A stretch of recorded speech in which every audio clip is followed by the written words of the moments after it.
এমন চাকুরি বাংলাদেশে আর কোনো মানুষের কি আছে যে ঈদের মধ্যেও বেতন হয় না? আমরা যাদের হাত দিয়ে বেতন পেয়ে থাকি, ইউনো মহোদয়, ডিসি মহোদয়, তাদের বেতন কিন্তু অনেক। তাদের বেতন কি বাকি আছে? অথচ 47,000 গ্রাম পুলিশ বাহিনীর সদস্য যাদের বেতন একেবারেই কম, আর সেই মানুষগুলোর বেতন ঈদের মধ্যেও দেওয়া হয় না। ঈদের পরে ঈদ বোনাস দিয়ে, বেতন দিয়ে কি করবে গ্রাম পুলিশ সদস্যরা?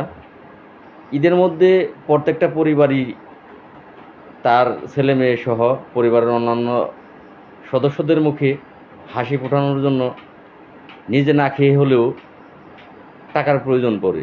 অথচ সেই ঈদের মধ্যে বাংলাদেশের বেশিরভাগ জেলা উপজেলাগুলোতে গ্রাম পুলিশ সদস্যদের বেতন হচ্ছে না, কিন্তু খুব অল্প বেতন, এই বেতনটাই হচ্ছে না। আসলে এই দোষ কাদের? আমাদের নিজেদের অনেক দোষ আছে, আমাদের নিজেদেরই বেশি দোষ নিজেদের। আমরা বেতন দেয় না, তারপরও প্রতিবাদ করতে জানি না। আসলে নির্যাতিত হতে হতে এমন একটা পর্যায়ে এসে আমরা বর্তমানে এখন দাঁড়িয়েছি, কিন্তু নির্যাতনের শেষ আছে। মানুষ নির্যাতিত হতে হতে একটা পর্যায়ে তিনি প্রতিবাদী হয়ে ওঠে। আর যখন নির্যাতিত মানুষগুলো প্রতিবাদী হয়ে ওঠে, তখন তাকে আর দমিয়ে রাখা যায় না, তাকে আর কিন্তু থামিয়ে রাখা যায় না। 47,000 গ্রাম পুলিশ বাহিনীর সদস্যরা এতটাই নির্যাতিত, এটা বাংলার ইতিহাসে না, আমার মনে হয় পৃথিবীর ইতিহাসে এমন নির্যাতিত আর কোনো মানুষ নেই। তো 47,000 গ্রাম পুলিশ বাহিনীর সদস্যদের জন্য যেই জাতীয়করণের জন্য বঙ্গবন্ধু আদর্শ গ্রাম পুলিশ বাহিনী কেন্দ্রীয় কমিটি আপ্রাণ চেষ্টা করে যাচ্ছে।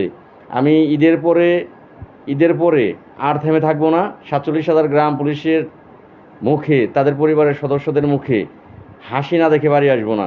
আপনারা যারা সচেতন গ্রাম পুলিশ আছেন, তারা ঘরে বসে থাকবেন না।